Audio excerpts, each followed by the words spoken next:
Hello শিক্ষার্থীবৃন্দ, কেমন আছো সবাই? আজকে দেখব হচ্ছে লগারিদম চ্যাপ্টারের উদাহরণ 6। 1 থেকে 5 পর্যন্ত যে উদাহরণ সেগুলো কিন্তু সূচকের চ্যাপ্টারে দেওয়া, আর লগারিদমে শুরু হচ্ছে উদাহরণ 6 থেকে।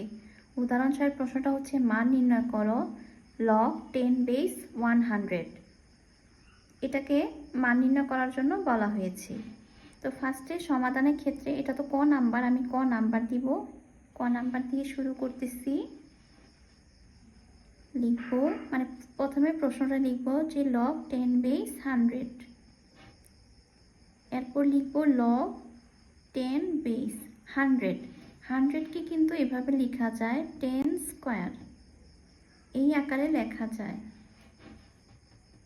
আমরা মানে লগারিদমের যে সূত্র, যেমন এখানে যে সূত্রগুলো গত ক্লাসে আলোচনা করেছি, এই যে এই সূত্রটা যেটা ঘাতের লগ, লগ এ বেস এম পাওয়ারে আর দেওয়া, অর্থাৎ এখানে ঘাত অথবা ভিত্তি আর ঘাত আর দেওয়া, এখন যেটা পাওয়ারে থাকবে সেটা সামনে চলে যাবে লগের সামনে, অর্থাৎ আর লগ এ বেস এম।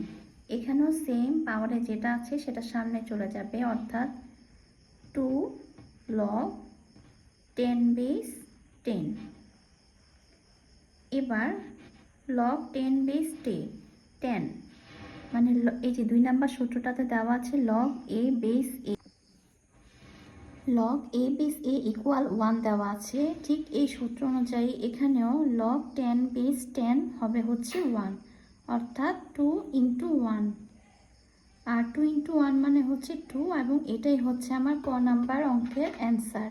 এবার খ নাম্বার যে প্রশ্নটা লগ 3 বেস 1/9, সেটা সমাধান দেখব।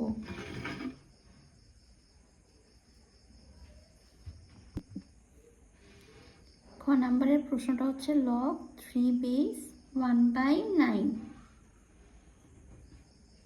লগ 3 বেস 9কে কিন্তু 3 স্কোয়ার লেখা যায়, অর্থাৎ 1/3 স্কোয়ার। এটাকে আমরা কিভাবে লিখতে পারি? লগ 3 বেস 3 দিয়ে পাওয়ারে -2। আমরা সূচকের অঙ্কেই করেছি 1/a⁴n মানে হচ্ছে a⁻n। এবার পাওয়ারটা ওই মানে ক নাম্বার অঙ্কের মতোই পাওয়ারটা সামনে চলে যাবে, অর্থাৎ -2 সামনে আসবে। এরপর লগ 3 বেস 3 হবে 10 -2, আর লগ 3 বেস 3 হবে মান হচ্ছে 1, তো -2 ইন্টু 1 মানে হচ্ছে -2। এটা হচ্ছে খ নাম্বার অঙ্কের অ্যান্সার। এবার দেখব হচ্ছে গ নাম্বার অঙ্কটা। গ নাম্বার অঙ্কের প্রশ্ন হচ্ছে লগ √3 বেস 81। ফার্স্টের প্রশ্নটা লিখব, তারপর লগ √3 বেস 81কে কি লেখা যায়? 81 আমরা জানি 3⁴ এর মান হচ্ছে 81। 81 মানে হচ্ছে 3⁴ লেখা যাবে, কিন্তু এখানে বেসে আমার √3 দেওয়া, যেহেতু বেসে √3 দেওয়া, এখানে যদি আমি 3কে √3 লিখি সেক্ষেত্রে পাওয়ারটা দ্বিগুণ হয়ে যাবে, অর্থাৎ 4 দুগুণে 8 লিখতে হবে। সেক্ষেত্রে √3 দিয়ে পাওয়ারে আমি 8 লিখব।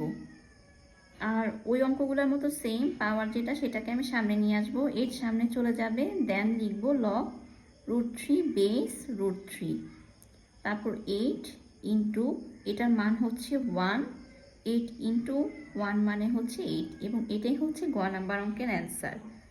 তো আজকে এ পর্যন্তই। ভালো থাকো সবাই, আল্লাহ হাফেজ।